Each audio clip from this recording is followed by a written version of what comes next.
1 Peter chapter 3. Wives, in the same way, submit yourselves to your husbands, so that even if they refuse to believe the word, they will be won over without words by the behavior of their wives when they see your pure and reverent demeanor. Your beauty should not come from outward adornment, such as braided hair or gold jewelry or fine clothes, but from the inner disposition of your heart, the unfading beauty of a gentle and quiet spirit, which is precious in God's sight. For this is how the holy women of the past adorned themselves. They put their hope in God and were submissive to their husbands, just as Sarah obeyed Abraham and called him Lord. And you are her children if you do what is right and refuse to give way to fear. Husbands, in the same way, treat your wives with consideration as a delicate vessel, and with honor as fellow heirs of the gracious gift of life, so that your prayers will not be hindered. Finally, all of you be like-minded and sympathetic. Love as brothers, be tender-hearted and humble. Do not repay evil with evil or insult with insult, but with blessing, because to this you are called so that you may inherit a blessing. For whoever would love life and see good days must keep his tongue from evil and his lips from deceitful speech. He must turn from evil and do good. He must seek peace and pursue it.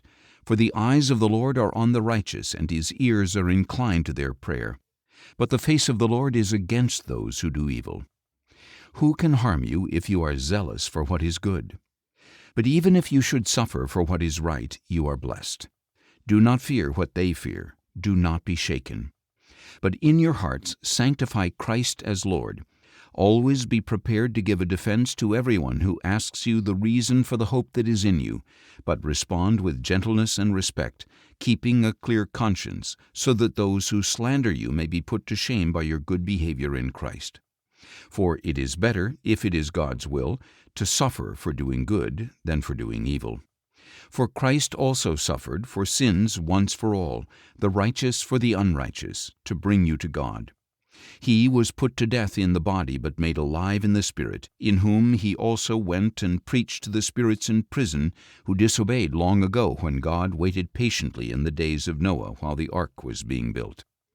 In the ark, a few people, only 8 souls, were saved through water, and this water symbolizes the baptism that now saves you also, not the removal of dirt from the body, but the pledge of a clear conscience toward God, through the resurrection of Jesus Christ, who has gone into heaven and is at the right hand of God with angels, authorities, and powers subject to him.